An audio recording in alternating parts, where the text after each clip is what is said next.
It's saying that this is on you. And if something goes wrong, if something in your patriarchal blessing doesn't happen the way that it was said it was going to happen, that's on you, pal. Right, This doesn't have anything to do with the patriarch. You obviously screwed something up, which you can easily say because we all make mistakes and we all make bad decisions throughout our lives. You're talking about 12 to 18-year-old kids. We make bad decisions every single day.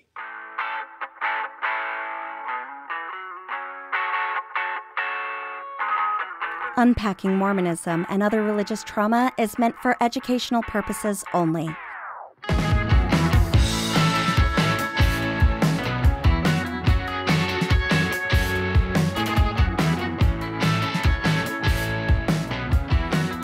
Hello, and welcome to another episode of Unpacking Mormonism and Other Religious Trauma. I'm your host, Sarah Westbrook, joined today with Mason once again, and we are actually starting a brand new series. Hey, Mason, you're kind of not centering your frame there. I never really can be center. It's almost like I have to be somewhere cocked off to the side. Oh, nice. Maybe I'm just messing with the OCD of people, or I don't know. You're messing with my OCD, and I don't think that's fair. Maybe that's all it is. It's just messing with your OCD. I have to slouch. I have to just sit crooked. Maybe that's why my hips are out. Alrighty, well, welcome to our show today. We are going to be handing out prizes to people who are participating in the audience today. So if you would like one of these insulated mugs, I also have them. Whoop, there we go. Unpacking Mormonism. I hate this mirror. Okay. I also have them in Daisy Girl Communications. Okay. We will be moving to our farm here in about 2 weeks. We close on Friday, as long as everything goes as planned. Oh, Mason's got a water bottle there as well. So if we shout out your name, if you're asking questions, giving us a like, giving us a heart, or subscribing to the show, you have an opportunity to win some prizes. Today, we are giving out one of these insulated mugs, and you may pick which one you want, either an Unpacking Mormonism mug or the Daisy Girl mug. And I'm going to tell you right now, I have coffee in this. I put my coffee in this when I got to work this morning. No, I did it at the house, didn't I, Mason? Yeah, I made my coffee at the house. So that would have been about 7:30, 8 o'clock-ish this morning.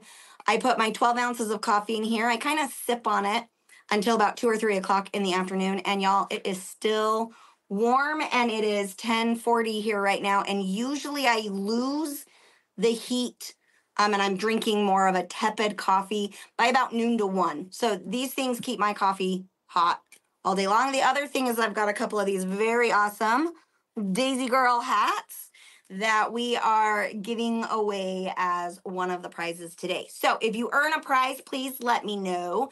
Or if you earn a mug, please let me know if you want an Unpacking Mormonism mug or a Daisy Girl mug. And we will soon, when we start our Unpacking with Sarah show, that is when we are going to start giving away our stemless wine glasses of the Raising Crazy show, because we're going to be talking quite a bit about how to get through our own crazy and raising behaviorally challenging children and just learning how to manage human chaos.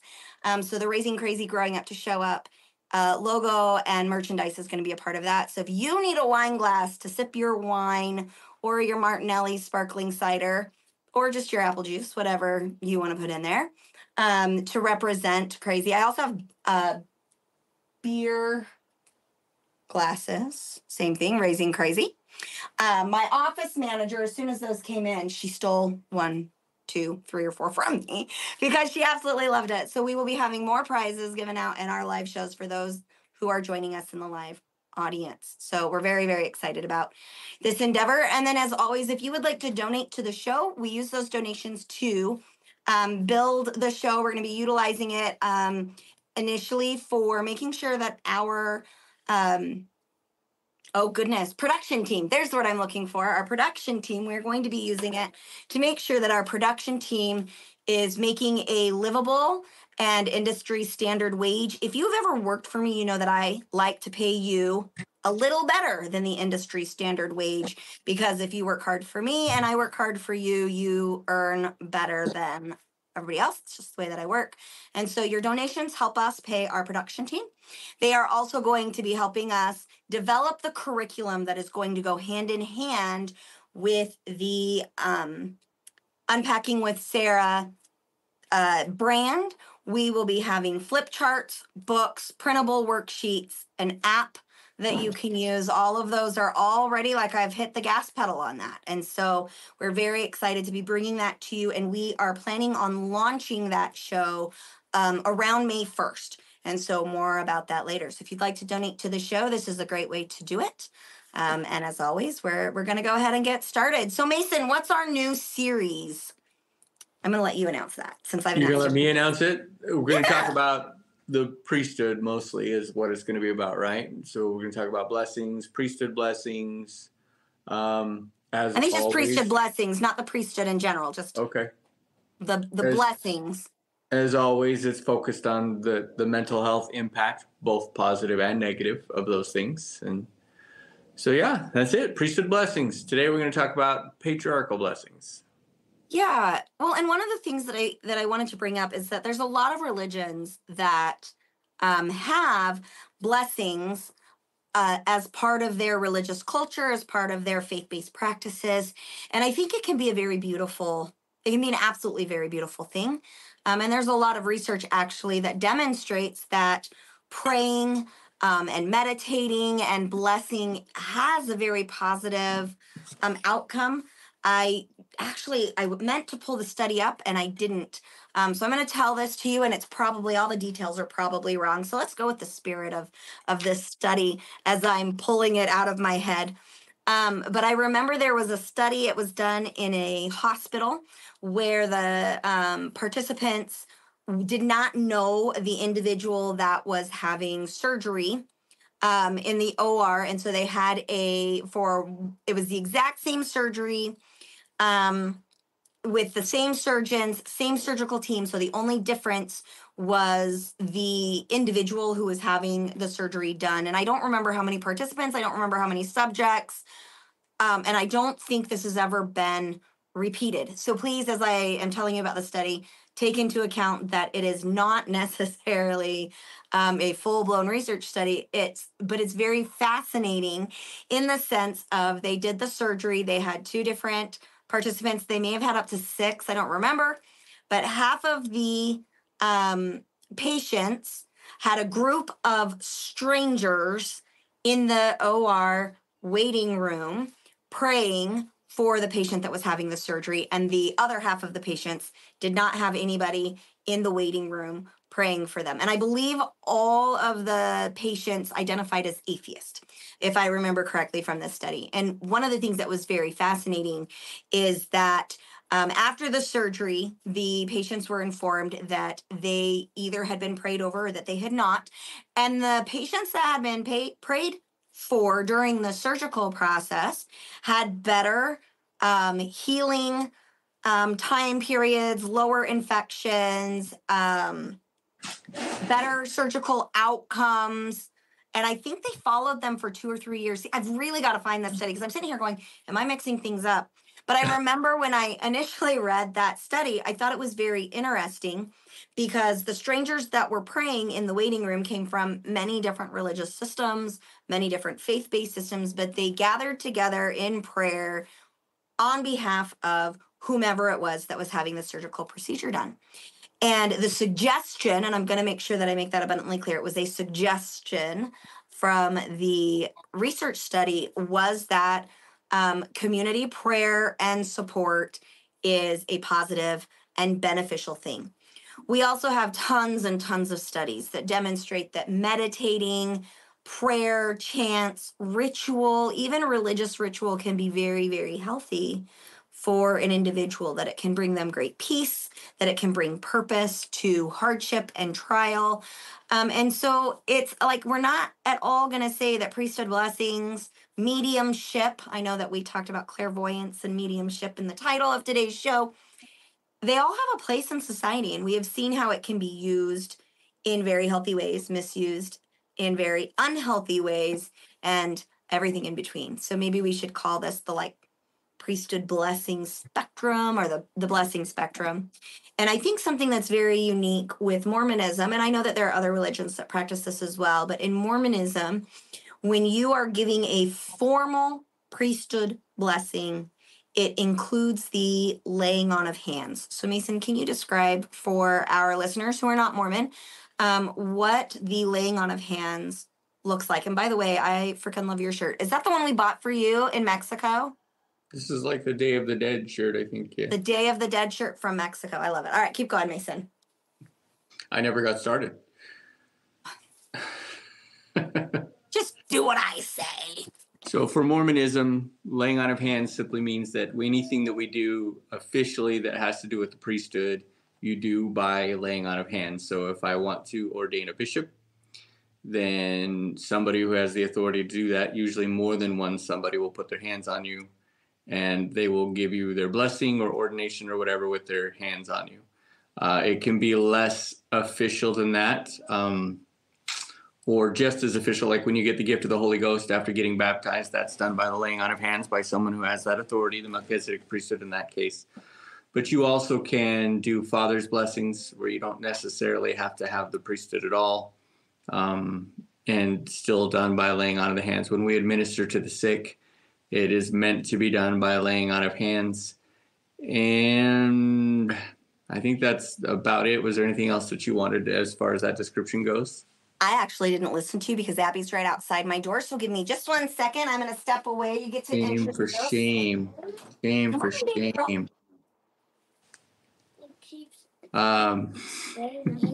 It's not even saying anything. Do you want to come in here and wave? Come wave right here at my phone. Oh, so this is saying you need to choose a sentence from the text? And you're so frustrated? Yeah, I want to play the iPad and it's not even. Okay, so what I hear you saying is you want to take a break from this. Yeah. Because you're super frustrated and play on the other one. Okay, I can't do that for you unless you give me a kiss on the cheek. All right, please go put this out there and we can do that later. Okay. Thank you, baby. No more interruptions, okay? All righty. We had we'll call it free advertising for Smile Zemi. So it is a little education tablet. Here's my free ad for Smile Zemi. Is that it's an educational tablet. You pay a monthly subscription for it. But for my two youngest kiddos, where their mental health issues have really interfered with their ability to learn in the classroom, Smile Zemi has been absolutely incredible to help them catch up and understand the concepts that they're missing in school when they're in all their counseling and medical appointments. So thank you, Smile Zemi. They are not a sponsor, but you just got to watch that in action. So there you go with little Miss Beautiful Abby with yogurt face, or was it cream cheese on her face? Right there. All right. So Mason, I was not listening to you because I was trying to figure out what was going on outside. So can you say that again for my purposes? Wow, because you don't know. So basically all I said was that the laying on of hands is simply one of the things that is used as kind of an official means to bestow power and authority in the Mormon Church. It also can be used for things that are less official, like used for healing of the sick, putting your hands on someone's head to heal the sick, to do a father's blessing where a father can just bless his children. You don't necessarily have to have the priesthood authority to do that, but just the role as a father. And it does seem to serve kind of a streamlined thing so that everyone is essentially doing things the same way. It also could very much be considered kind of a control thing, in that the church kind of has their hands in how we administer to the sick. So yeah, and I think that that's really, for me, where things kind of begin to go south. So, Michael, I really appreciate the validation of those studies, and I agree with you. Mason's shirt does rock hard. So Michael says there's actually a pretty good meta-analysis on the scientific implications of prayer done by the National Institute for Health. That's what NIH stands for. That includes the study you're thinking of.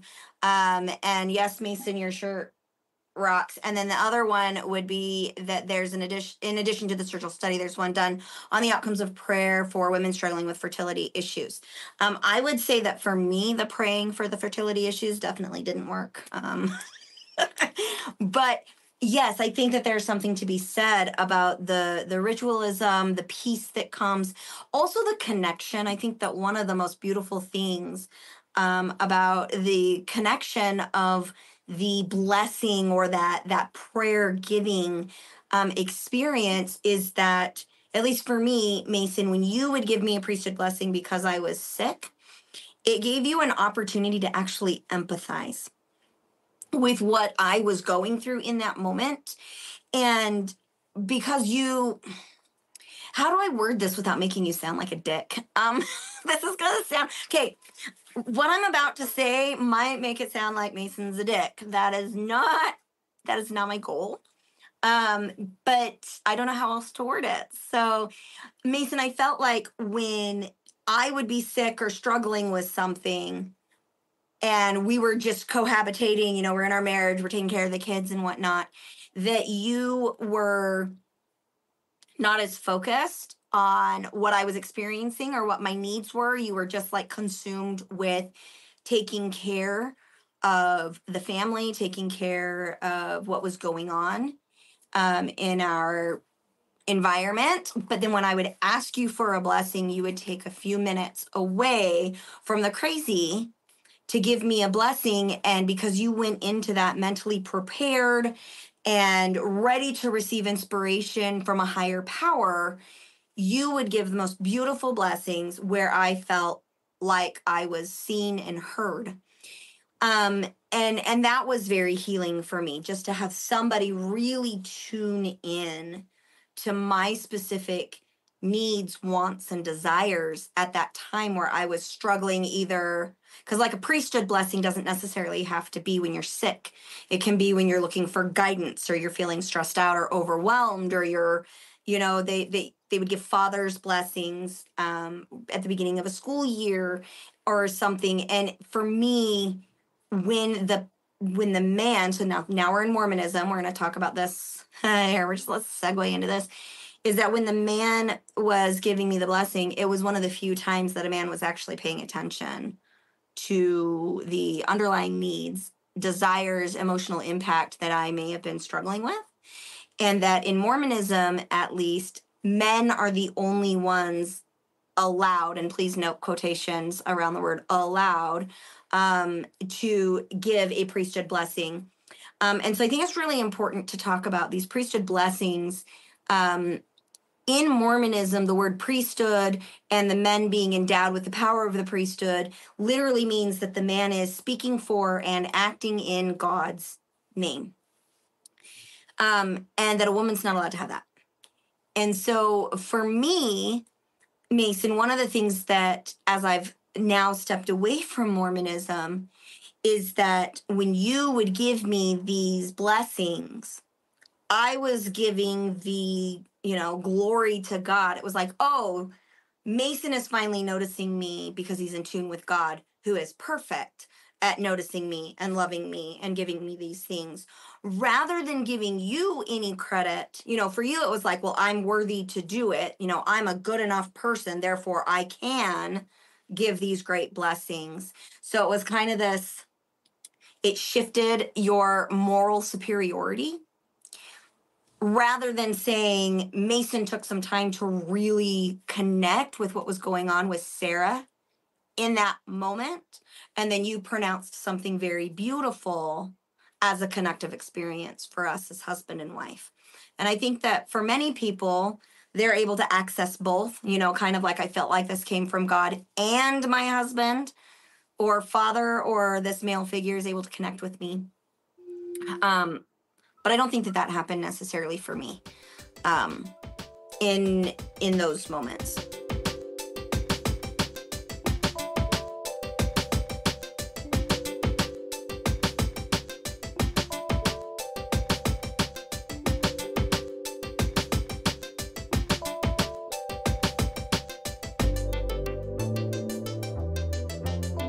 So let's take a quick commercial break. Unpacking Mormonism will be right back.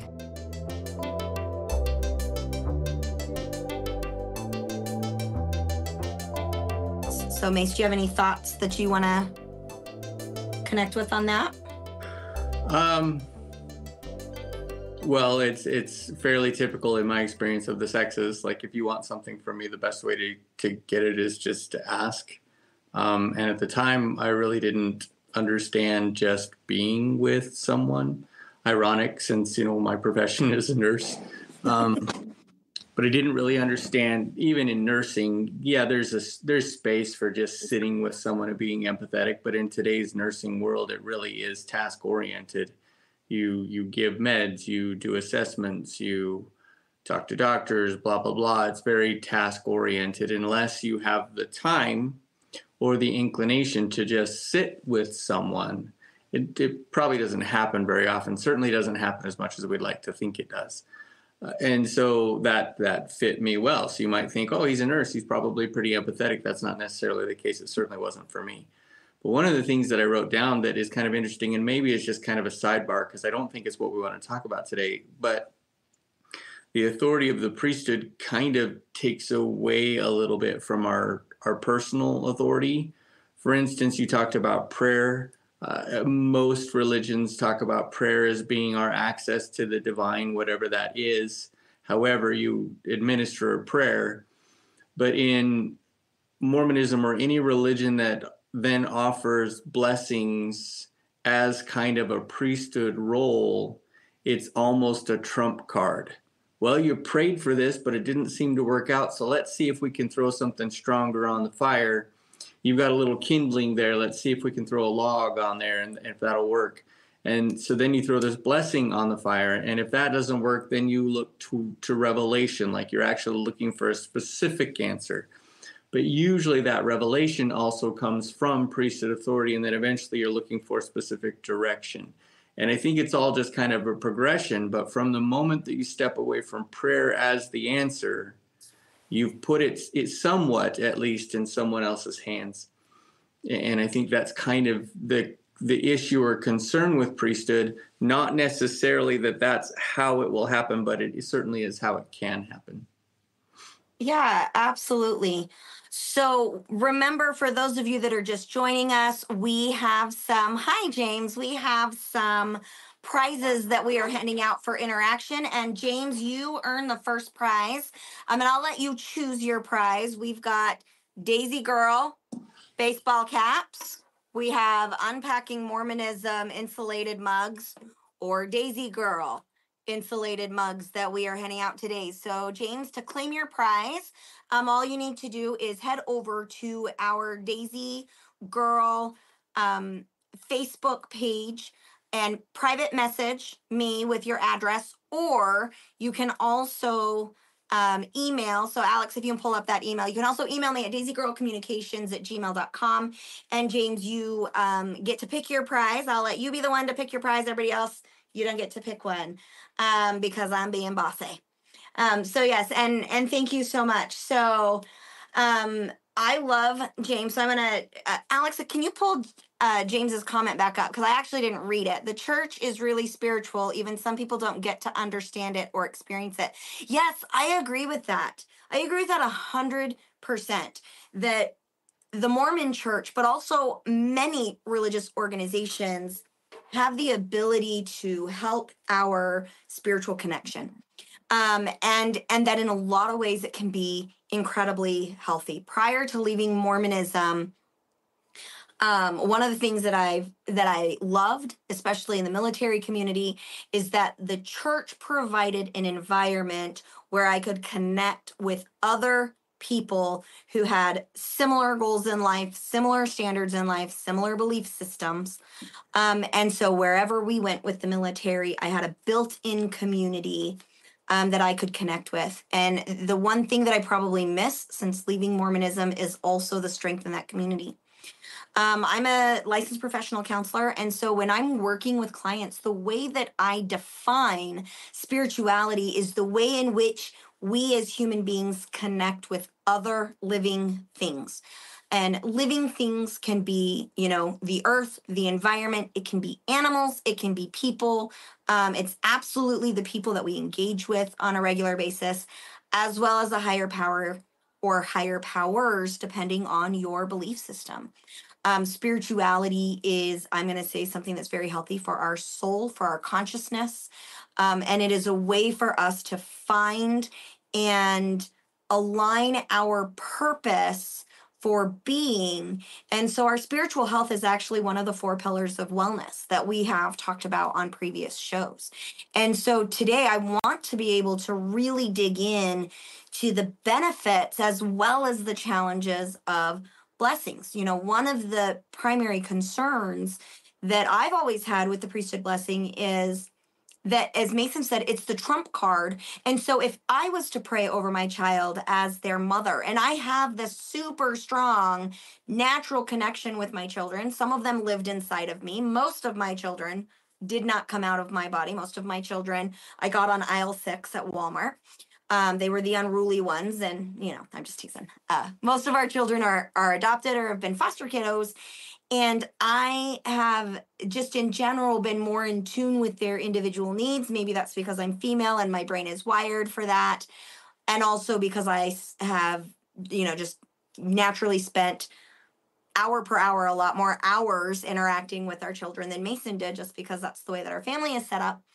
And if I was praying over my child who was sick in any way, even if I was holding, I remember holding Abigail. So Abby is one of our infants that she started to have seizures when she was 4 months old. And I remember holding her and being very concerned about her. And we were in the emergency room and she was seizing and having doctors around. And, I would pray while touching her, and I would call on the power of God to, help us find answers, help her have some relief. She would be exhausted after these seizures. They were very difficult on her little body. And my prayer in Mormonism was nowhere near as meaningful as Mason's. And that may not be less powerful in the eyes of a God or a higher being, but in my eyes and Mason's eyes and our family's eyes, I remember, we would call and update our family. And the very first thing that they would say is, did Mason give them a blessing? And I'm like, yeah, of course he did. Do that before I'm going to call you, because I already know that's going to be your first answer. And it was like it discounted all of the pleadings that I, a female, sent up to God on behalf of my child, because I wasn't allowed to hold the priesthood. And I think that really ties back into what Mason, what you were saying earlier, in that the Mormon church has a tendency to define what is enough and what isn't enough. And I know that that's very common in many religious systems. So I think that this first 30 minutes of our show has been a really good introduction on just priesthood blessings. There we go. Stephanie says, Mason, that shirt is giving me life. That shirt is the Day of the Dead shirt. It should be helping you connect with your ancestors. Okay, Stephanie, just saying. So anyway, thanks so much for joining us, Stephanie. So yes, Stephanie, in Mormonism, if a male is praying under the direction of his, what we are going to call priesthood authority. So Stephanie asks, are male prayers more important? In Mormonism, if the man is praying under the authority of his priesthood, which means his assignment from other men that he has the power and ability to speak for and act in God's name on earth today. If it has the word priesthood attached to it, it is absolutely more important than any other prayer, and it trumps everything else. Mace, would you agree with that? Yeah, I think the way I would describe it is that prayer is an avenue given to everyone to communicate with the divine. And then the priesthood is an authorized lane for that, and maybe even considered more like the fast lane, right? Everybody can travel the freeway, but the fast lane is going to get you there quicker. It's an authorized lane of communication. And I don't know how many people would describe it that way, but I think that really is the reality of what it is. Right. And that really brings us into this next section. So today we're going to be talking about, today and our next show, at least, we've got at least 2 shows prepared or that we're working on regarding what is known as the patriarchal blessing. in Mormonism. And the patriarchal blessing in Mormonism is given by a very specific individual in everybody's stake. So in Mormonism, the church is organized, the congregation is organized by geographical location. And then your geographical location is defined as a ward, and your ward is the group of congregants with a bishop and his counselors that meet on a Sunday, usually Sunday morning or early afternoon. And you meet every Sunday. And then a group of wards. So usually I'm going to say Mason, 6 to 9 wards will make up a stake. Sure. And I again, think it's 8 to 12, but yeah, close to that. okay. Yeah, I'm making shit up here. I'm pulling numbers out of my ass right now. And so then your stake is a group of wards, again assigned by geographical location. And in that hierarchical, so if you think of it as like a pyramid scheme, so Mormonism has your little pyramid, your prophet is at the top, your next level down is going to be your 12 apostles, your next level down is going to be your regional authorities, your next level down is going to be the stake authorities over a geographical level, and then your next level down is going to be your ward level authorities, and then the bottom level is all of the members. Mace, do you want to say anything about that? No. I'm doing good here. Okay. I'm doing good here. Pat myself on the back. And so anyway, in each stake, there is usually one man who is designated, called, set apart to be the stake patriarch. And the stake patriarch, I'm going to kind of compare his role in the church. It's almost like he is the stake's clairvoyant medium.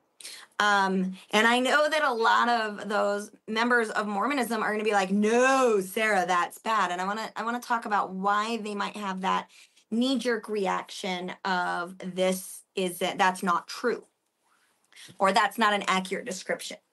The reason I'm going to call him this clairvoyant or this medium is that the patriarch's primary purpose is to give patriarchal blessings to individuals within their stake that is old enough to understand the doctrines and teachings of the Mormon Church, and so they'll come to him when their leadership and parents determine that they're old enough to understand. So I got my blessing when I was 16. Mason, I think you were younger, weren't you? 12. Mason was 12 when he got his. And then I think only 2 or did 3 of our kids get theirs? I don't even remember now. I think our oldest 3 got theirs between 16 and 18. Oh no, Eric never got his. Eric didn't want one. So yeah, so 2 of our kids. Who elects the stakeholder? Oh, Stephanie, if only they were elected. They are not elected. They are chosen by the higher up in authority. So like the prophet chooses his apostles, the apostles and the prophet choose your regional leadership, I guess actually the apostles choose your stake president, and they do that through the inspiration of God. So basically they look around and they're like, who's here? Okay, you're the person I want. They are called, which means they go into a room. Somebody asks them, are you willing to accept this calling from God? They say yes or no. Usually in Mormonism, it's discouraged to say no because these are supposed to be direct revelations from God that you're supposed to serve in this position. And then if you say yes, then they say, great, you go to church, you vote on it. Who's in favor, who's not in favor. I don't think I've ever been at a ward meeting where somebody has said no because the expectation is that you say yes. I have been at a general conference where people said no, and what happens is if you vote no, they had to go talk to their stake presidents and then they got kicked out of the church. So there's no such thing really as a no vote. Once it's been done, it's done. And really you're just saying, I sustain the leaders in extending this calling. It's very rare for somebody to say no in Mormonism. And then after the vote's been done, they set them apart, which is through this priesthood blessing. They lay their hands on them and say, God is giving you the power to act in this capacity. have at it through your own inspiration. So if it was actually an election, we might actually have better leaders. Maybe we wouldn't. I don't know. The country, I'm going to get on a little squirrel tangent here. Sometimes elections aren't a whole lot better. So there's my little squirrel. Hi, little squirrel. That's my nutty squirrel. His name's Nutty. So anyway, what was I saying before that? Oh, so the clairvoyant thing with the stake or with the stake patriarch is that the patriarch's primary job is to give you or to inform you of your lineage, meaning what tribe of Abraham do you belong to? Most of us in America, in the church, if you're white, belong to the tribe of Ephraim. And we're going to show you some things today that why I'm utilizing the my what is it? Light and delightsome skin. Is that what it is? White and delightsome. I am white and delightsome according to Mormonism. Therefore, I am in the best tribe of Ephraim. And we're going to explain all of this here in a little bit. And then the other half of the patriarchal blessing is to give you a roadmap. Or some predictions in your future of what things you have to look forward to. But your blessings, the predictions of your future are 100% predicated on, are you being obedient to the gospel of Jesus Christ of Latter-day Saints? And if you're not, and your blessings don't come true, it's your fucking fault. So we're going to talk a little bit about that. Mason, do you have anything that you wanted to add about the patriarchal blessing that I haven't talked about yet?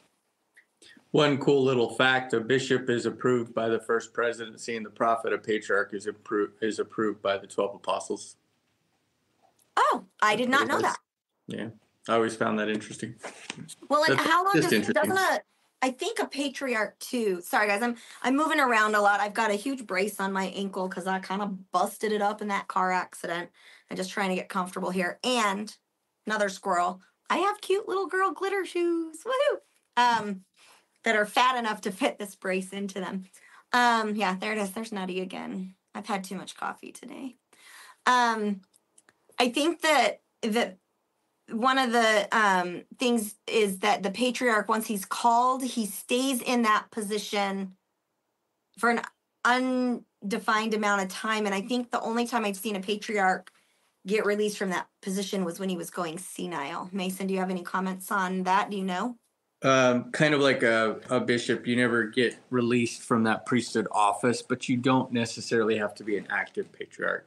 But you're right. Usually it's just if you've gotten to an age where you can't fulfill the duties of a patriarch, then they'll release you. It doesn't happen very often. Right, because I got my priesthood blessing, or I'm sorry, my patriarchal blessing from a gentleman named Ronald Reed in Snowflake, Arizona. He was a very nice man, very kind human. He gave me an absolutely beautiful patriarchal blessing, which I will share with you at our next show, which is probably going to damn me to hell again in Mormonism. So I'm already there for sharing my temple name. I figure I might as well make the trip worth it. Sounds like a position with a lot of power. I don't know how much power. Not really. Yeah, the patriarch doesn't really have a lot of power. Because they don't really make decisions. Go ahead, Mason. Right. It's not a position of authority. It's a very specific position for the purpose of patriarchal blessings. Although it has changed a little bit over the years. For instance, the first official patriarch of the church was Joseph Smith Sr. Second one was Hiram Smith. So it has wielded a little authority and power in the past, but not now. A stake patriarch has zero authority in the stake. Right. So it has, I mean, as we talk about patriarchal blessings, maybe there's, some sort of psychological power that's there, certainly some power to kind of help keep people involved in church and things like that, but no official authority or power. Yeah. I think that what they're really set apart to do is tell you what lineage you're from and then predict your future. So they're really being set apart as the stake's assigned medium. I mean, I don't know how else to describe what they do other than you're a medium. So go ahead, Mason. I think the difference there, and this is just my understanding, maybe I'm incorrect, but what I've thought of a medium in the past was somebody that kind of helps you communicate with people that have passed on. A patriarch doesn't do that. It's more of kind of a authorized fortune teller rather than a medium. So clairvoyant? Yeah, kind of more like that. But and again, I don't have a lot of experience with that. When you grow up in Mormonism, everything outside, anything that can tell the future that isn't a prophet or a priesthood leader is completely taboo. Like anyone who claims to be able to talk to the dead that isn't a priesthood leader is just completely, obviously overcome by Satan completely.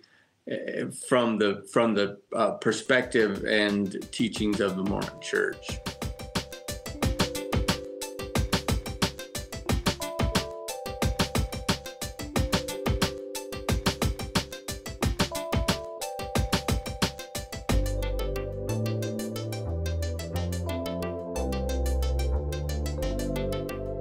So let's take a quick commercial break. Unpacking Mormonism will be right back.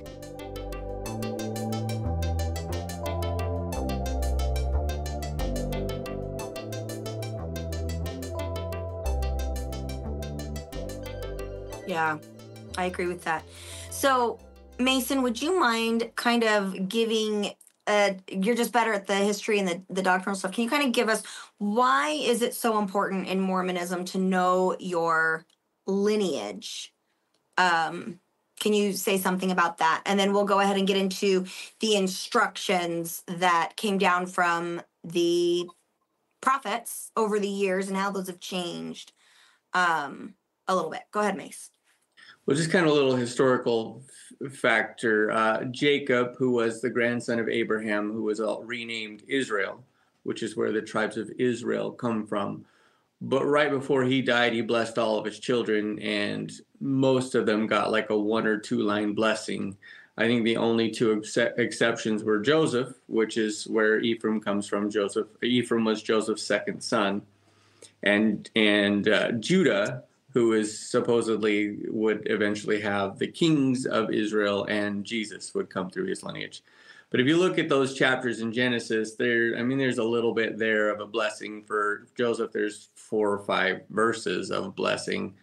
But the really significant thing for Mormonism is that when Joseph Smith did his retranslation of the Bible, he added several verses to all of that, particularly with Joseph, and clarifications. And because, of course, the Book of Mormon is supposedly, Lehi was from the tribe of Manasseh, and Ishmael was from the tribe of Ephraim.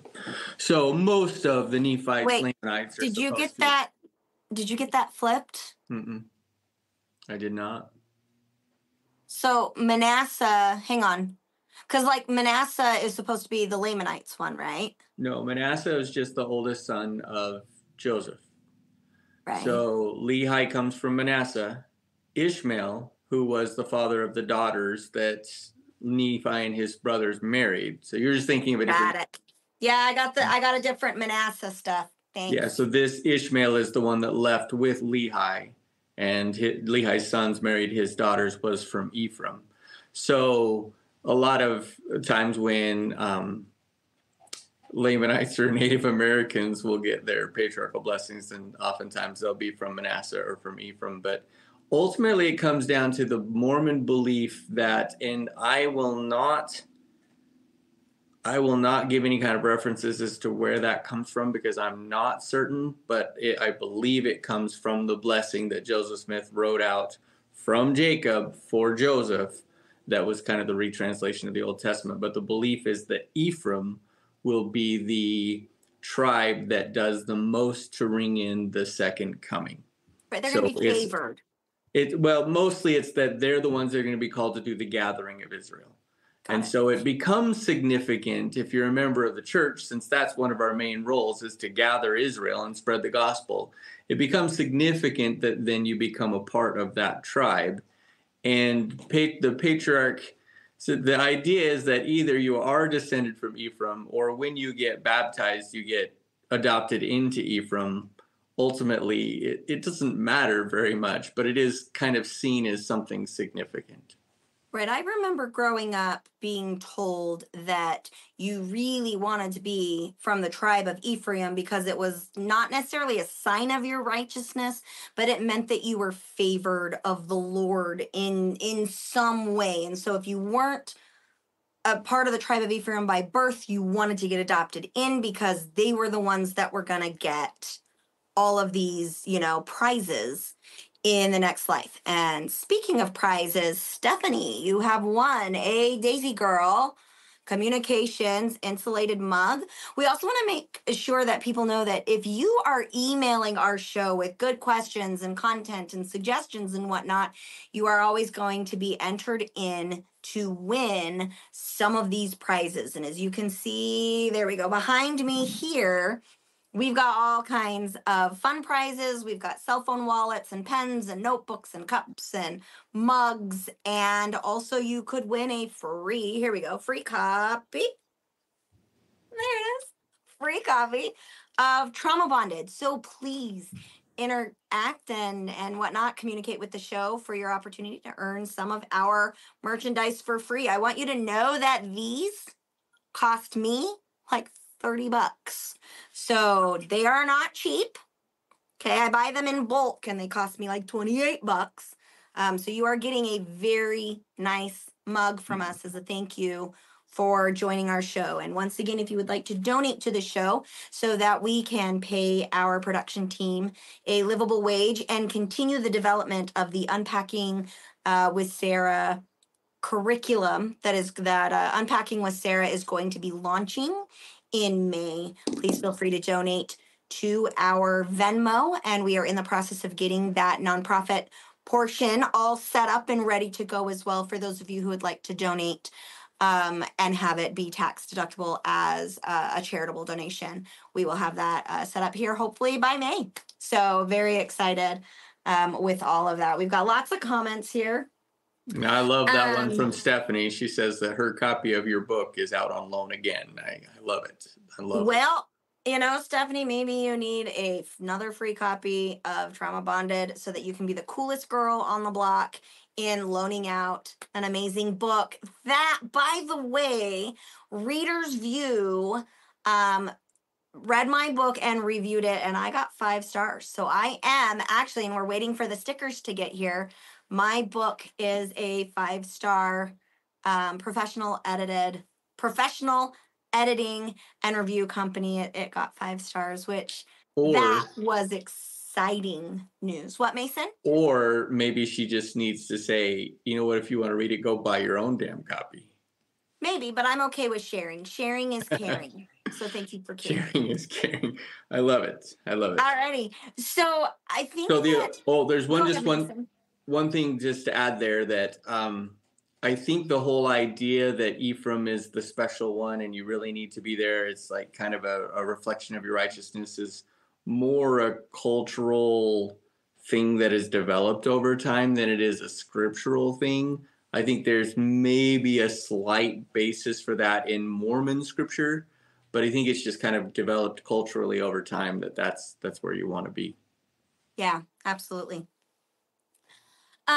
So one of the things so we're going to talk a lot more about the fortune telling piece next week when we read ours. So this is kind of a part 1, part 2 episode on the patriarchal blessings, because we really wanted to help our non-LDS audience understand this patriarchal blessing and what its purpose was. So for me, growing up, I was told that my patriarchal blessing would be like a roadmap for me to follow, and that when I had trials or hardships in life, that I could look back to my patriarchal blessing to get inspiration and instruction, because God apparently knows everything beginning to end. He's Alpha, Omega.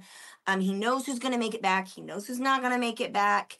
If you don't believe me, a lot of Mormons will fight over that. The best example is God already knew that Joseph Smith was going to lose the 116 pages, which is why Nephi had to write his father's record again, according to Mormon teachings. Or if you're not Mormon and you look at that story, you're kind of like that South Park episode of Martin Harris took the 116 pages to his wife because he believed in them. And that South Park episode, it goes dum dum dum dum, or dum dum dum dum dum dum dum dum.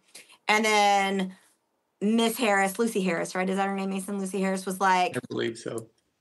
why don't we just hide these from him? And if he translates them again and they're the same, then it's from God. And if he can't, then it's not from God. And then as South Park goes, smart, smart, smart, smart, smart, right? We're going to have to like link in the South Park episode of this story for Mormonism. And so then Joseph Smith rewrote it because he did not rewrite the Book of Lehi. So from the Mormon perspective, it's because God knew that Martin Harris and Lucy Harris were going to eventually fuck things up. And if you're non-Mormon, you have a whole different opinion on that. So we're going to really talk about the fortune-telling aspect later. And I'm going to talk a little bit about how my blessing really influenced some of my decision-making, specifically about how many children I would have and the things that I would pursue in life or find valuable in life. And that came specifically because of my blessing. And I'll let Mason do the same. His blessing is a little less specific, or a lot less specific than mine is. And if Mason wants to share his, he's absolutely welcome to. I am very comfortable sharing mine, so we will go over mine and the fortune telling piece in our part 2 of the Patriarchal Blessing series. But really what I wanted to focus on today is, what is the instruction that the patriarchs are given about these priesthood blessings, or these patriarchal blessings? So Alex, if you could pull up our oldest little thing here, and I'm going to have to get really close to the camera, so ignore if I have snot in my nose, just ignore it. So I want to say that this was from like 1958, I think is when this was, and there is actually a link, and I don't remember what that link is called. Mason, do you remember what the website is called? Can you look that up real quick, Mason, while I'm talking about this? No, because it's on our text messages and I'm on our phone. So Okay. Hey, Alex. I think it was if you Patriarchal Revelations or something, right? Something. Alex, I think Alex has my back here. So this one is from 1958. Alex, if you can tell me the name of the website for this so I can share that, and then the link for this website will be in the comments. It's like Patriarchal Blessing Comparison or Clearer View or something. So what this is from 1958. The instruction that was given was, let us be conservative in giving blessings. So it's, we want you to speak from God. Like, so patriarch, we want you to lay your hands on this individual's head. We want you to give them the messages and instruction that God has for them for this specific individual, with limits. So Mormons, we got to limit what God says to the individual. And this is called the Fuller Consideration website, Patriarchal Blessings Revelator. And I found this by typing in Patriarchal Blessing Comparisons, because if you've uploaded your patriarchal blessing, you can then see how similar your blessing is with others. And I believe this is also the website where you can, it's kind of like you run your patriarchal blessing through a plagiarism protocol. And you can see how often certain words are repeated. And this website is really awesome, talking about the things that are very common. It's almost like God can't really be super individualized, because we've got to be, as it says here, very conservative in giving these blessings. And I think this was from Joseph Fielding Smith. It may have been Joseph F. Smith who did this. And Fielding and F, I believe Joseph F. Smith was the daddy of Joseph Fielding Smith. Mace, did I get that right, or is it flip-flop? Okay, great. Yep. So there is a distinction between Joseph F. Smith and Joseph Fielding Smith in Mormonism. I think this was Joseph. Mace, can you just look that up for me? 1958, which one of them it would have been that's talking here? It says, be sure. If it's 1958, then it would have been Joseph Fielding Smith, because Joseph F. Smith died in 1918. So Joseph Fielding? Mm-hmm.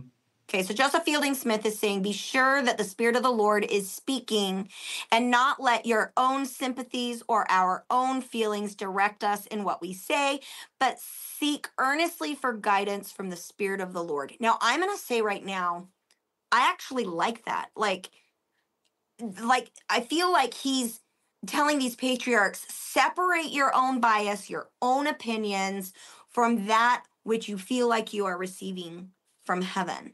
I think that that is beautiful counsel. And once Agreed. again, if you look above the green line, it says, let us be conservative. And then below that big green patch, you've got be conservative and careful. Now, my question is, are we being careful from being biased, or are we being careful of what we say for other reasons? And I think it's that he's saying, be careful what you say.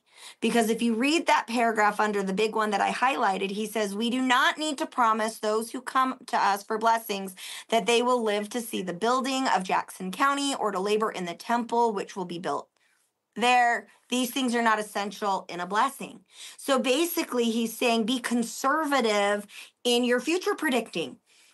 And I mean, if these are coming directly from God and you actually have that inspiration, why are we limiting what God can say to you? Mason, I saw your hand go up. Go ahead. Yeah, I don't know that there's a better way to tell your patriarchs that you don't really trust them, or to tell people that you don't really trust the people either. It's like you kind of give this gift, like, use the Spirit. Make sure you're paying attention to the Spirit. Don't let your own biases and sympathies get in the way. Just listen to the Spirit when you give this blessing.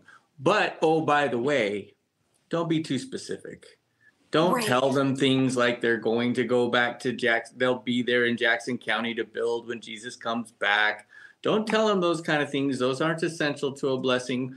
Well, then you're assuming that either the patriarch is seeing those things, or that the patriarch will want to say those things, or that the people will want to hear those things. What happened to the Spirit now? If the Spirit's the one that's doing this, and the Spirit directs the patriarch, I used to kind of believe that maybe the patriarch puts his hands on your head and he kind of just sees a vision of your life. And then he just kind of picks out the things that he wants to tell you, that he feels inspired to tell you, almost like the vision of Nephi in the early Book of Mormon, where he sees the tree of life, and then he sees the future and all this stuff. He just kind of picks out the things to tell you. That's kind of how I assumed it was. And it's almost like you're saying, maybe the patriarch isn't seeing those things. The patriarch is just giving really just a blessing, just like any other blessing. Because if you see something about my future and you feel prompted to tell me, and you are actually being communicated to by God, then by God, damn it, tell me. Because that seems like that would be what you're trying to do. And so this really just feels like this is what you need to do, but we don't really trust you. Don't. Sorry, I keep No, go ahead. like I'm I at was the done. edge of my seat. I want to add to what you're saying, but I don't want to talk over you, and I am anyway. I'm done. Go ahead. Love you, Mason. One of the things for me is it's like, be conservative, listen to the Spirit. Oh, and by the way, here's the list of the things the Spirit won't tell you. And I think so that kind of makes you like start to second guess. Like if I'm, feeling very inspired to say something, I'm like, oh, wait, that's not the Spirit. Well, then that means that Satan's partially in these blessings. So what part of my blessing was from God and what part of the blessing was from Satan? Because as I said before, my blessing was very specific. Very specific. It told me that I was going to have a whole bunch of boys and not a lot of girls. And it told me some very, very specific things about my future. What would have happened if I'd had a bunch of girls instead of a bunch of boys? I did have a bunch of boys. Guess I was righteous enough, and that part of my blessing came true. Sarcasm. But my thought here is that, why are we limiting what God says? Maybe what they should have focused on was more, you'll know you're speaking from God when, you'll know that you're not when. And so kind of that thing. So Alex, if you can pull that up. Mace, do you have anything else you wanted to add to that before I go to the next? I think the only thing that I was thinking is that the only reason that I can see for doing this kind of a thing and saying, be careful, don't say these kind of things, is because it's fake. Right, like, they were being if you said start and not saying coming things true. right. And frankly, at this time in 1958, Nobody had access to anybody else's patriarchal blessings. They didn't have access to these instructions like we do now. So it's almost like, and Joseph Fielding Smith was kind of famous for this. It's almost like he's giving you these instructions, but don't tell anybody else. This is just between you and me. These are the private little thoughts we're going to have here. But the only reason that I can think, if you're going to tell someone who has been called by God to tell you things, the roadmap, quote unquote, for your life, to give them restrictions about what they can or cannot say, is basically to say this is a hoax. Yeah. Well, and I love, Alex, our producer, in the comments, and I don't actually know what banal means. Can you look at that comment and tell me what Alex is trying to say there? Because I don't actually know what that word is, but he says nobody ever gets their future told and have it be banal. I don't know that word. Alex, you got me. Your vocabulary is better than mine. Boring. Haha. Maybe that's why I don't know the word. Right. You'll be a parking attendant. You have some really good stuff coming to you. You're going to be a parking attendant and you're going to love it. Right. That's not, right. I think that's what Alex is saying. That's not what happens, right? Right. Nobody ever gets future told. And they say, you know what? You're going to have a really boring life. Good for you. Well, I'm actually going to say that's not accurate. Because for a female's blessing, it's usually like in this website. So I'm going to encourage our listeners, go to this website. It's in the link.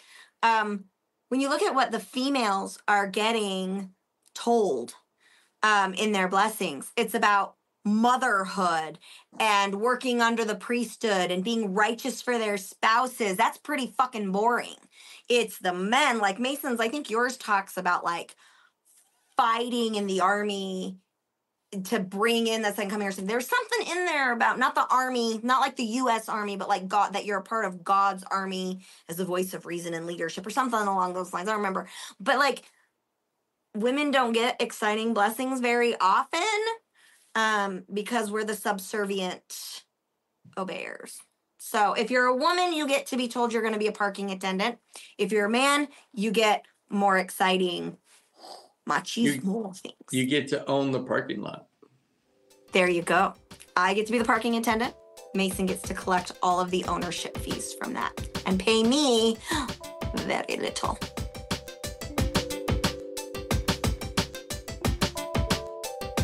You can buy Trauma Bonded, a true story of navigating attachments forged in complex PTSD by me, anywhere books are sold, including Audible.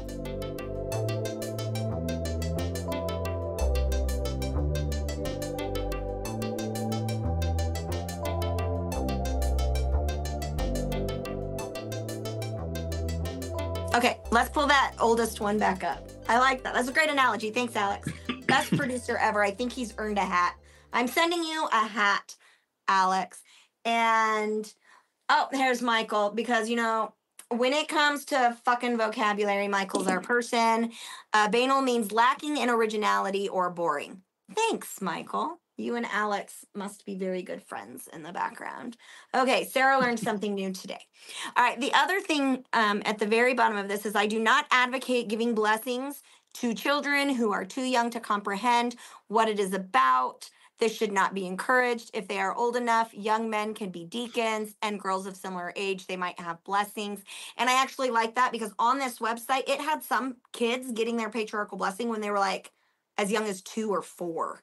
And I was actually surprised at the statistic of how many people got their blessings when they were 4 years old. So I agree with that. I think that it's important if you're going to have this done that you have some type of comprehension, enough frontal cortex development that you can actually determine for yourself how this works for you and it's the significance and its meaning for you. Yeah, Mason, what were you going to say? I disagree with his reasoning. I don't think it has anything to do with their comprehension. I think it has to do with you having a spiritual experience surrounding the event.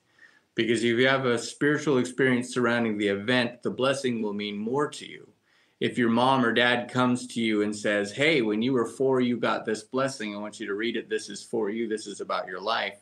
There's no spiritual connection to that unless you give it that kind of spiritual connection. Same as like reading the scriptures. If you read the scriptures hoping for a spiritual connection, you'll feel something.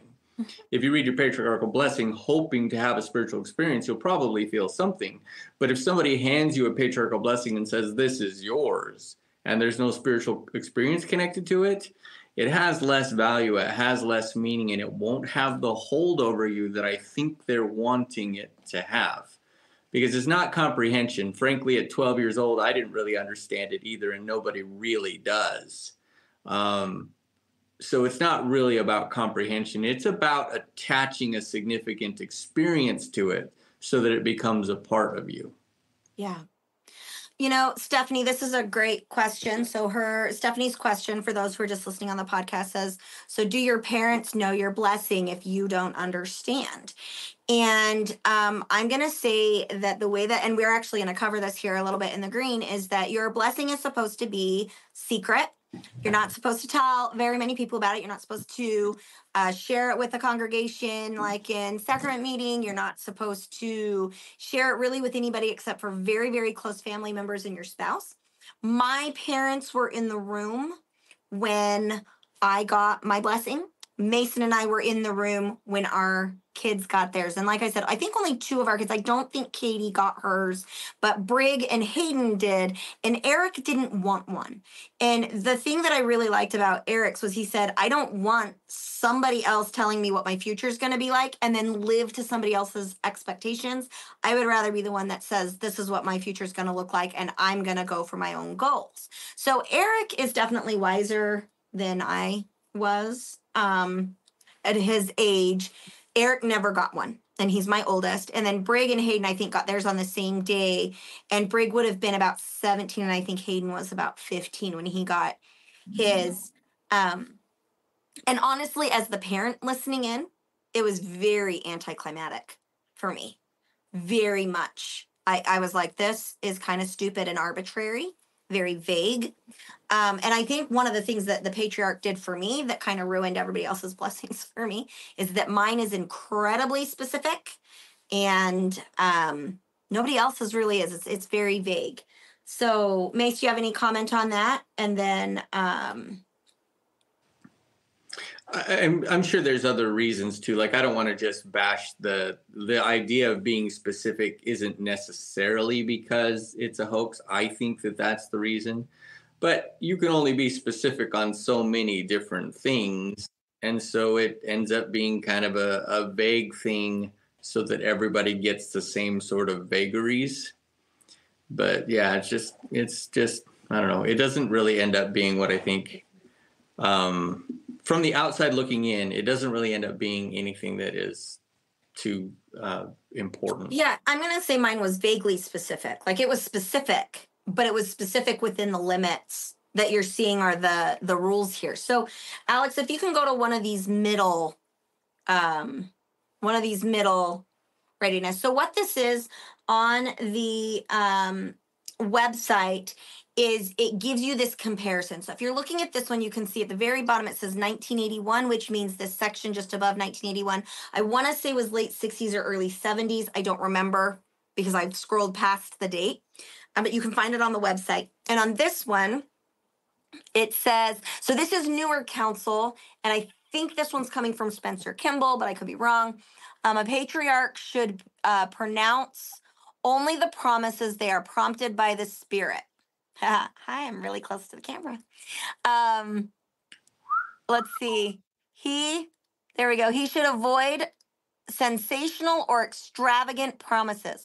For example, he should not make references to world calamities of the timing of the second coming.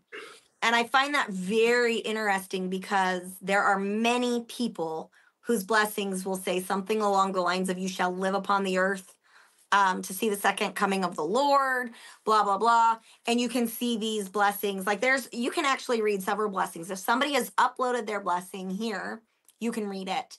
And so there was a lot of, you're going to live to see this, and then they didn't. And so I find it very interesting that they're telling them, hey, don't tell people they're going to live to see Jesus again. It may not come true. I know that mine specifically says that I will live upon the earth to see the Lord sweep the earth of sin. And I took that to mean I will be alive during the destruction. And A lot of people have told me, well, you are. Look right around you. The Lord is destroying the earth right now. And I think my answer is, nah, people are. So vaguely specific. And my producer actually said something about this, which we're going to get It's to part in of a the minute. con.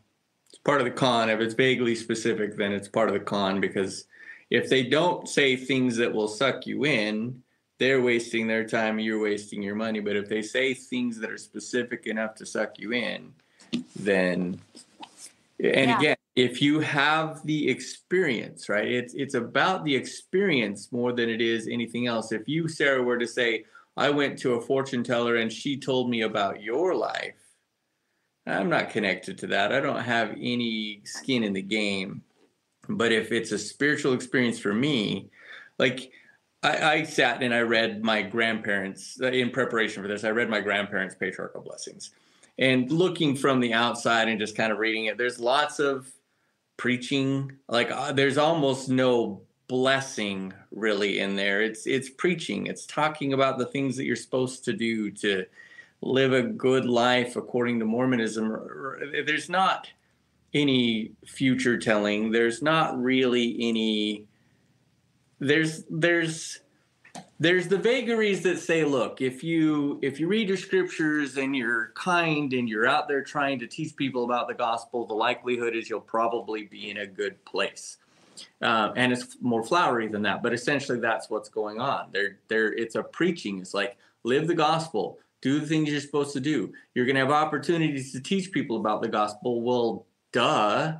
Like there's so much that is just a vague thing that seems like it's telling you about the future, when in reality, there's nothing. Or like, you're going to want to get married someday. Cool. Don't most of us. You're going to want to go to the temple. Well, yeah, if you're a Mormon, you've been told your whole life to go to the temple.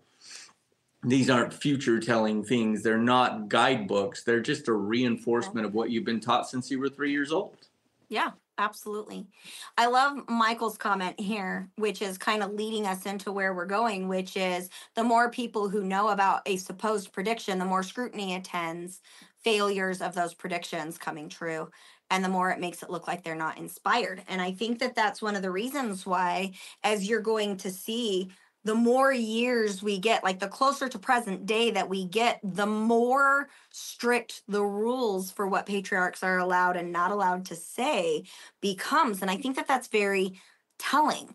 The other one here, okay, so I'm going to get really close to the screen again. It should be understood that even though the lineage may give a person the right to receive blessings in Israel, these blessings may be obtained only by the faithfulness and obedience to the laws and ordinances of the gospel. When a person is baptized of water and of the Spirit, he or she takes upon himself or herself the name of Christ and is adopted into the family. Into his family, capital H, meaning God's family. There it makes no difference whether the blessings of the house of Israel come by lineage or by adoption. And I found this to be very interesting. Alex, you can go ahead and audios this one, unless Mason, you want it brought back up.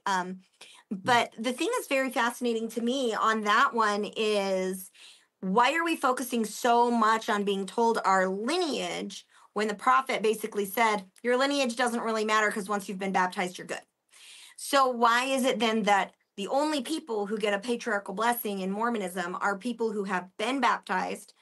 And there's another one that we'll be pulling up here soon that talks about, like if they're a convert, they need at least a year, so that way they have a good understanding and grasp on what they believe and what their thoughts are about Mormonism before they can get their blessing. But frankly, your lineage doesn't really matter, because once you've been baptized, you're adopted in and you get the blessings anyway. Mason. I don't think it's that your lineage doesn't matter. He's saying that it doesn't matter if you're from that lineage or adopted in, the blessings are the same. I think that's a little bit different interpretation of it. That's how I read it. So go back to it, Alex, because let's see what it says. And then Mason, if you still feel that way, I'll concede.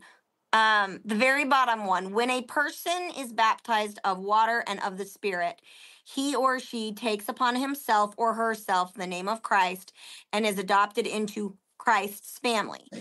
There, it makes no difference whether the blessings of the house of Israel come by lineage or by adoption? Do you still feel like? Yeah, that's what I'm saying. He's saying that it doesn't matter if you're from that lineage or if you're adopted into that lineage. The blessings come because you're a part of that lineage now. I think that's what Yeah. he's saying.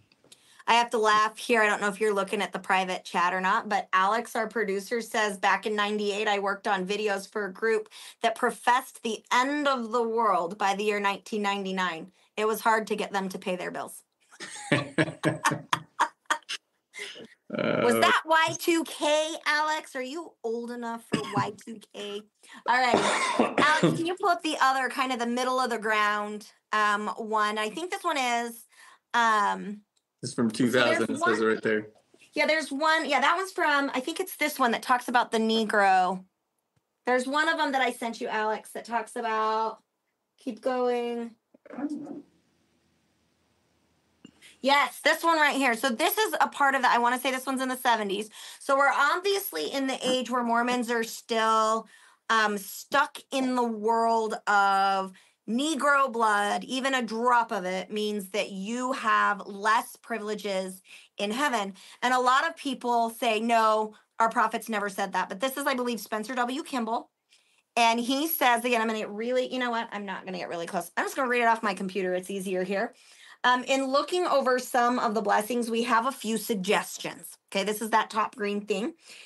Patriarchs should audit their blessings better. Some of the patriarchs should issue blessings a little more carefully. It is the right of the patriarch by inspiration to give the lineage of the person receiving the blessing. Now, it may be that the Lord does not inspire you to say, for instance, that they are Ephraimites or from Manasseh or Judah. Maybe in giving the blessing, you only say they are from the seed of Abraham. Well, if you are from the seed of Abraham, that should be sufficient, but it does not seem to be enough for some people. So again, why are we focusing so much on what's your lineage and then having all these prophets say, it doesn't really matter? And that's kind of Mason, I think, because I already knew this one, why I was like, and then we're like, but if you get baptized, you're adopted in. So again, it doesn't seem to matter. And yet the council for the patriarch is to tell you your lineage, because depending on which son of Abraham you come from, there are different blessings, privileges, and responsibilities for you to complete later in life, like up in heaven. Go ahead, Mason. Well, I think there's only one reason that people are saying it's not enough. So he says, you can say they're from the lineage of Abraham, but some people are not, they don't find that's enough. Well, the reason that they don't find that is enough is because they've been taught in the church that their lineage matters. They've been taught that the blessings come from being in Ephraim or whatever. And so if you give them essentially a subpar lineage, they're going to assume the opposite. Well, if all the blessings come from being in Ephraim, well, then I'm not getting any special blessings. Right. That falls squarely on the church's shoulders because of what they've been taught, the people have been taught.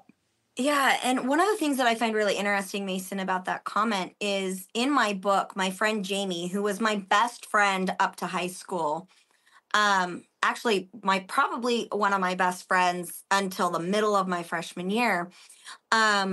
She had her patriarchal blessing. Her entire family was from the lineage of Ephraim. She got her blessing, and she was from the tribe of Manasseh. And she couldn't figure out, how is this even true if I was born of my parents who were from Ephraim? And because Manasseh's blessings were not as glorious as Ephraim's, it really hurt her. And it was something that she struggled with for years. Years, because she was from the less desirable tribe, and she already struggled with self-esteem and body issues. And I mean, she was having a rough life, probably kind of like our kids are out there, because I just heard a big bang in the waiting room. Our kids are being naughty, y'all, and they're going to get away with it. And now you're talking about the psychological impact that can come from something that it seems even relatively superfluous, but if you make it not that way, if you make it important, and then someone doesn't get that, what else are they supposed to think except that they did something wrong? My whole family's in Ephraim, but I'm in Manasseh. Why don't you just kick me in the nuts? I mean, like, this is... Ovaries. She had ovaries. Keep going. Well, I don't. But the idea being that obviously there's something different, and now she's left to figure out what it is, because of course no one can tell her. She can't go back to the patriarch and say, hey, can you explain this to me? What was going on here? There's no way for her to do that. She can't go to the stake president or the prophet and say, what's going on here? I don't get it. There's nobody that can explain this blessing to her. She's left with a piece of information that feels like something lesser, with no possibility, aside from her own personal revelation, which we've already demonstrated is lesser than this. She has no way of dealing with this. So it's going to have a huge psychological impact. Right. Well, and think about her developmental level at that age. I mean, most of us in the church today get our blessings between 12 and 18 years of age. So if I was a freshman in high school and she'd already had her blessing, we're talking about she got her blessing sometime between 13 and 15 years of age, which is your entire world is about your ability to fit into your social peer group. And because she was from Manasseh, the psychological impact was you're not as righteous, you're not as good as all these other students and people around you who are from Ephraim. And the thing is, you know, also the isolation from your own family. My entire family's better than me because my entire family's from Ephraim and I got Manasseh. So yeah. And then they say, you know, well, don't share any of that with anybody, but your family's going to be in there. So, you know, what's it like for even if she hadn't told all of our young women's group, right, that she was from Manasseh. She actually let me read her blessing because I was like, you're not from Manasseh. There's no way you're from Manasseh, blah, blah, blah, blah, blah, right? Because I was a know-it-all and a boss. Not because I was trying to make her feel better, but because I really was trying to just tell her how stupid she was. So she pulled it out and showed me, and absolutely, it was from Manasseh. And I was like, maybe you're adopted and you don't know. Yeah, that was helpful. That was the 15-year-old, not helpful Sarah advice. Okay? All righty. Moving right along, when we say that the church was not racist, yes, they were. So can I read this one? Only if you kiss me later. Sure. Yeah, go ahead. Now here's a problem which to me is serious. A patriarch gave a blessing to an individual. Yep, you can't take it off the screen, Alex. I can't see it. A patriarch gave a blessing to an individual who had Negro blood in his veins and said, you are of the house of Israel and entitled to all the blessings of Abraham, Isaac, and Jacob. And Negro cannot hold the priesthood, and not holding the priesthood, they cannot, until the Lord removes the restriction, enter into the exaltation of the kingdom of God, and that would not entitle them to all the blessings of Abraham, Isaac, and Jacob. That is a very serious matter, and we should be extremely careful to know the Lord is speaking to us, because Negroes cannot receive the fullness. Okay, Mason, read the next one in green, the bottom one. Keep going. One is their own fault because of their attitude in the spirit world. Right. So Negroes can't get the blessing. It was also thought that if I had a blood transfusion and that blood came from somebody who was Negro, then I had Negro blood in me, and I then assumed the curse upon me. That was taught. And so this right here says you can't give them. Now, the thing that's interesting is he's saying until the curse is lifted. So why can't we give them their blessing and say, you don't get any of these blessings until the curse is lifted? It was, you can't get it. And then if you go to one of these newer ones, which we'll get to here in a minute, I didn't organize these well, so Alex is guessing. Which one does Sarah want? Which one does Sarah want? As you go to one of these newer ones, you're going to see all children, regardless of, you know, all people, regardless of, can get their blessings. It does not mean this anymore. But I think it's important to look at this, that the church was absolutely limiting who could and who could not, and what was said and what was not said. Like the instruction is very clear. You have to give them their lineage, but if you don't get inspired, don't. Or you can go, oops, sorry, I bumped. Or you can go back later. Like it's very, it's very icky to me. And I want to get back to talking about the beauty of it before we close today. So Alex, can you go ahead and give me one of the ones we haven't done yet? We'll time hop around here a little bit. So this one here is, okay, this is the one. Okay, hang on. Every worthy, there it is. The print is tiny. Every worthy baptized member is entitled to and should receive a patriarchal blessing, which provides inspired direction from the Lord. Church leaders and parents encourage members to prepare spiritually to obtain their patriarchal blessing. The person who issues the patriarchal blessing recommends, so that's your bishop. Your bishop has to say, yeah, I think you're ready for this. Ensures that the member is of sufficient age and maturity to understand the significance and sacred nature of the blessing. Ideally, the member should be young enough that many important decisions in life are still ahead, though older adults are encouraged to receive their patriarchal blessings. So basically, if you're old and you haven't had it, get it. But it's better if you get it when you're young. If a member, this one stood out for me, if a member has an intellectual disability, the bishop may issue a recommend only when, in consultation with the parents, he believes there is a sufficient level of understanding. Members should keep in mind that patriarchal blessings is for the recipient and not for the parents. So if you're mentally incapacitated or disabled, you don't necessarily need one, despite the fact that we put all this emphasis on you got to know your lineage. Mace, do you want to read the bottom ones? Sure. Each patriarchal blessing is sacred, confidential, and personal. Therefore, it is given in private, except that a limited number of family members may be present. If a patriarchal blessing does not include a declaration of lineage, the patriarch may later give an addendum to declare lineage. And so once again, we have this focus on lineage. And then in the next breath, we're saying your lineage is really that important. So huge contradiction. All right, another one, Alex. I don't know how many of these we have.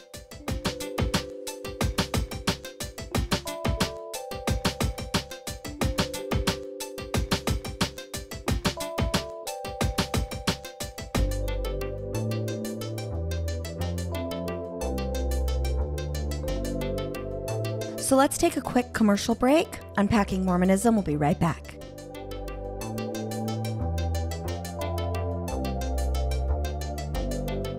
Okay, so here we go. This is our future telling portion of the blessing. Go ahead, Mason. In 2000, this was the recommendation.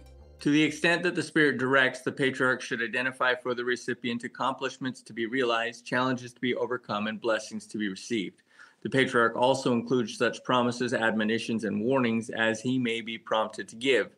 In these ways, a patriarchal blessing should help the recipient define his or her responsibilities and goals. My thought here is really just, why are we telling the patriarchs what limits there are on how God speaks to an individual? You know, if the patriarchal blessing is meant for the individual, as previously stated in the instructions, it is my roadmap. Why does the church prophet get to limit what I hear from God in what is considered the most clear individual instruction that I will ever get from God? I think it's an obfuscation. What do you mean? I mean, so many patriarchal blessings, and I'm talking about my grandparents that I read in my own, near the end or at the beginning, or sometimes more than once, it says something along the lines of, these blessings are predicated upon your obedience. It's an obfuscation, right? It's saying that this is on you. And if something goes wrong, if something in your patriarchal blessing doesn't happen the way that it was said it was going to happen, that's on you, pal. Right, this doesn't have anything to do with the patriarch. You obviously screwed something up, which you can easily say because we all make mistakes and we all make bad decisions throughout our lives. You're talking about 12 to 18-year-old kids. We make bad decisions every single day. So it's easy to obfuscate and say, well, yeah, that is what the patriarch said, but obviously you screwed up somewhere along the way and now you can't have that blessing. What's the point then? Well, except that in one of them, it said, hey, patriarchs, you need to audit yourself a little bit better because some of you are going off script here. So, Alex, you can go ahead and take that away. My question would then be, well, how do I know if my patriarch is one of the ones that's speaking off script?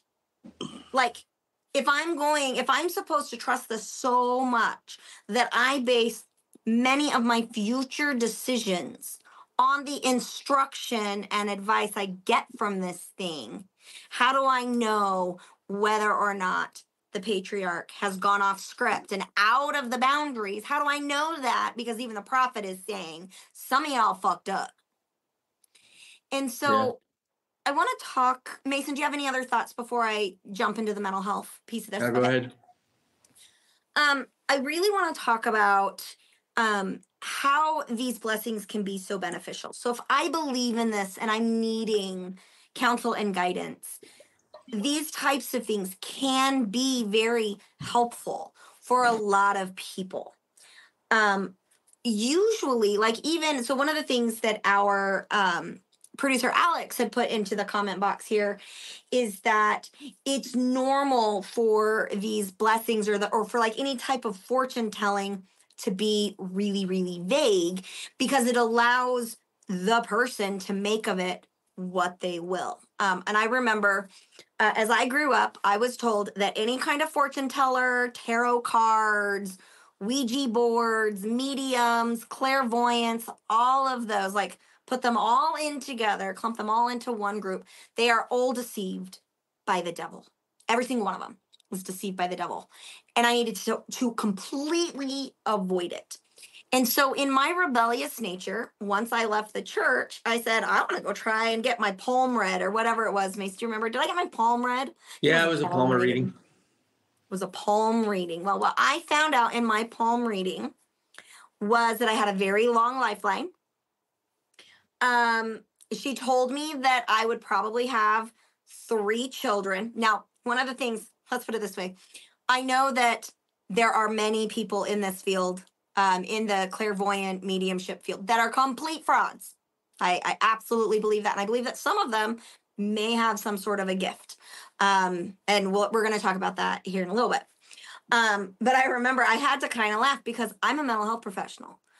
I have learned and have been trained to not have a facial reaction when people tell me certain things that are shocking.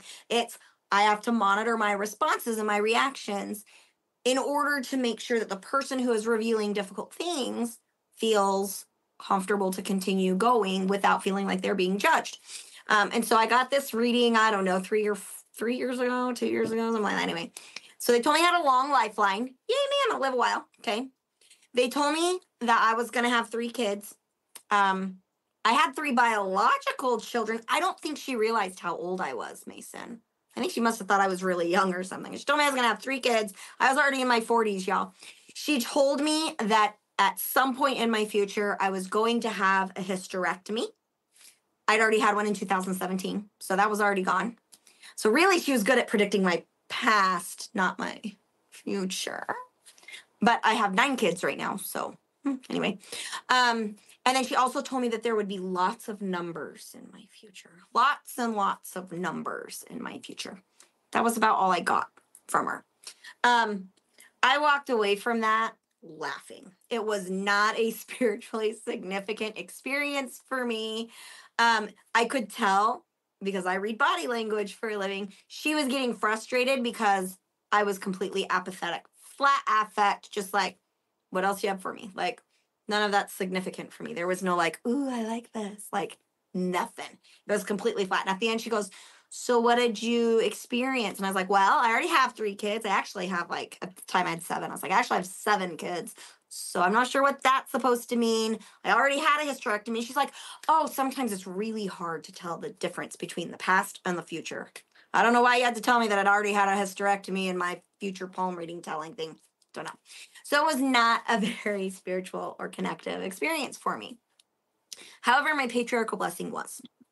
I had a very spiritual experience when I got my patriarchal blessing. I felt a great deal of love emanating from Ronald Reed, or Brother Reed, who was the gentleman who pronounced my blessing upon me. And at that time, I was 16 years old, or I was 15, actually. I misspoke earlier.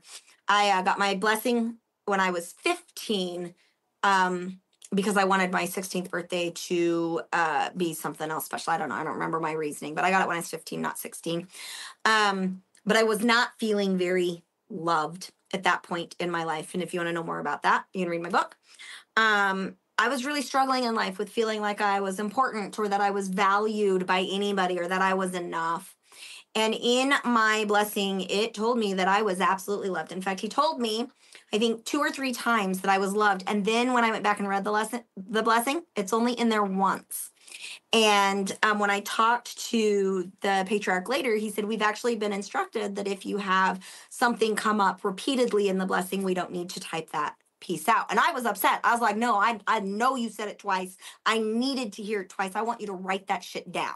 Okay. Like I needed to know that Jesus loved me, because at that time I was not living my life worthy of what would have been considered worthy to receive the blessing.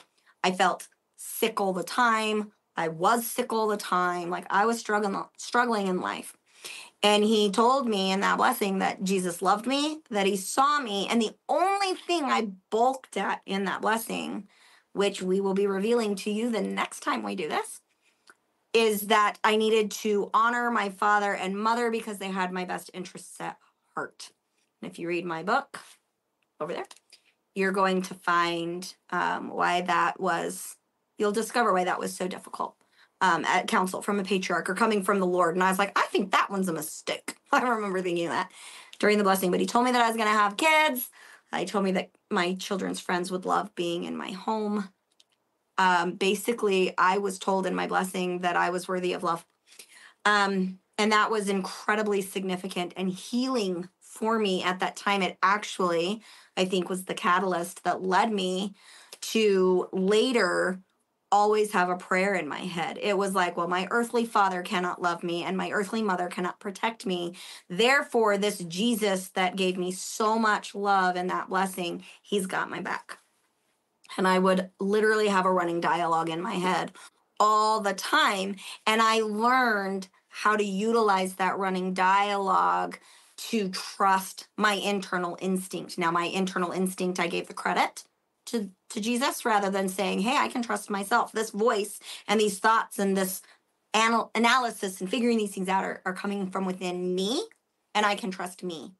But I wasn't taught that. I was taught that I had to trust the man to be the decision maker. And so since I didn't have a man, it was Jesus for me. And I had that running dialogue. For me, that blessing got me through a lot of really hard times. Michael had mentioned earlier the beauty of prayers for patients of infertility. I remember that when I was struggling with infertility, I would go back to that patriarchal blessing that told me I was going to have many, many children. I made that come true. And so for me, my patriarchal blessing was very healing. My palm reading was hysterically funny. Mason, do you have anything you want to say about that before I give the assignment out about Tyler Henry? Go ahead. I think it's interesting that you said I made that happen. Like anything else that you put a lot of belief in, you are going to make it make sense. Those of us who have talked about deconstructing Mormonism and walking away, we spent so much time jumping hoops and trying to make things make sense because we wanted it to be true. We wanted it to be right. This was our life.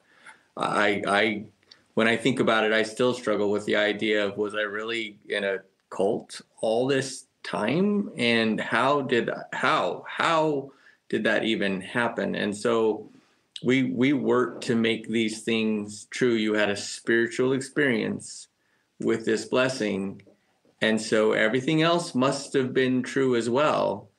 And so you worked to make it happen. And it's I think it's an important way to look at things. Sometimes we get told things about ourselves or in our lives and we like it, or it means something to us. And so we work hard to make it real. And that doesn't necessarily mean it came from God or from anybody else. It also doesn't mean it didn't. Who's to say that again, if you're appropriately vague, You can give details about people that they're going to hang on to. Something's going to matter. In your case, it was that you were loved. In my case, it was that what I heard made it sound like I was going to be at the Mount of Olives when Jesus landed there and spoke. We hold on to these things because they make us feel special, or they make us feel loved, or they give us direction. But it doesn't necessarily mean that they came from any place, but just from what we want for ourselves too. Yeah. Confirmation bias. Yeah.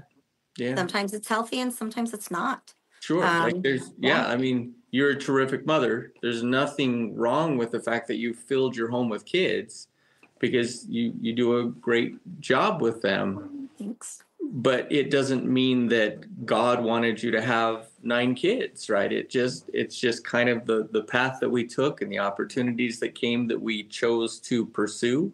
We could have just as easily said, "No, I'm not walking that path. I'm not interested in that." And so sometimes it even guides you in decisions that maybe you kind of like, but ultimately didn't really want either. Yeah, absolutely. So I've got an assignment for our listeners. Mason and I've been watching a lot more TV recently because of the car accident, and my instruction is I have to ice and elevate this ankle of mine. For anybody who knows me, you know that I don't sit still very well. Unless I've got something that's engaging my attention. And so I haven't really found a good show to watch. If you guys have a good recommendation for me, I would love it. We just finished Manifest and I loved it. I need something engaging like that. That's like, fiction, but not stupid. Although a lot of people would say that is stupid. You have to know me to know what I think is stupid. Anyway, I need show recommendations for my audience. I will give the final gift of another mug to somebody who can give me a show recommendation that I will like. Email it to me at daisygirlcommunications@gmail.com with your mailing address so I can get that sent out to you. And so anyway, my assignment for you is that I stumbled upon this medium clairvoyant show with Tyler Henry. And I kind of got into it like, oh my goodness, whatever, this is dumb. And I've actually been pretty impressed. And I'm like, I think he's got a gift here. So my recommendation is go find the Tyler Henry Clairvoyant Mediumship Show. I don't even remember what it's called. We'll add that to the show notes later. Mason, Life After Death, I think. I think it's Life After Death. No, that's a different one. We'll look it up. We'll get it to you. It's on my Netflix and I'm on my phone, so I can look at it. But we will go ahead and add that to the show notes. But I'd like for you to watch the first couple of episodes between now and the next time that we are on live. And I can't tell you when I'm going to be on live again, because I think Mason's on call this weekend and we're going to be moving. So watch out for that. But we're going to make some comparisons, both positive and negative, to Tyler Henry and his work and Patriarchal Blessings. We are going to share with you at least my patriarchal blessing. I will let Mason make the decision if he wants to share his or not. And once I've done that, I think I'm going to go ahead and upload my patriarchal blessing to these websites out there so that those who are curious and need to have that validation and that understanding and that instruction and whatnot, that you can absolutely get those. So absolutely. So you've got your homework assignment before we see you next week.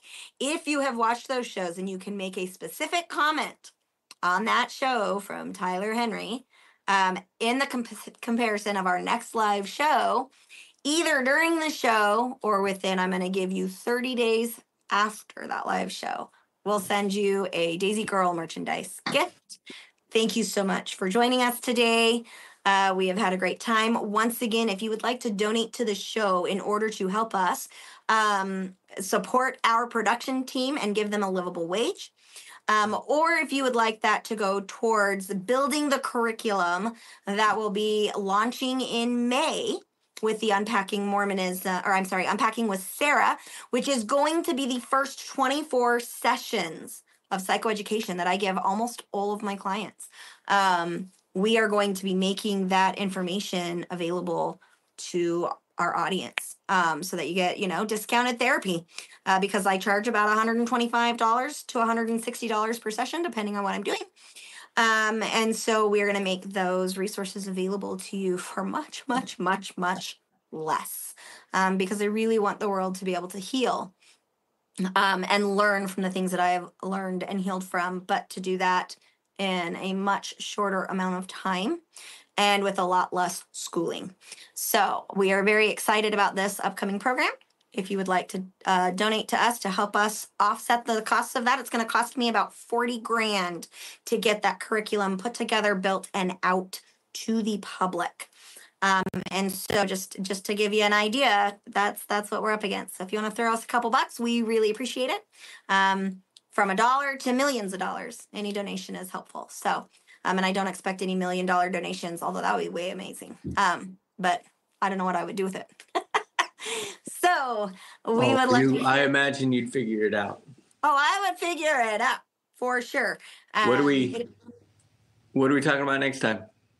We are talking about next time the My Patriarchal Blessing and the comparison between the mediumship, Tyler Henry, what you see on the show, and our experiences getting our own blessings. Today, we really wanted to talk about, what a patriarchal blessing was supposed to mean, and kind of the instruction that was given by the church. And then we're really going to tie this up next time into mental health implications, and the spiritual significance and the damage that these things can do.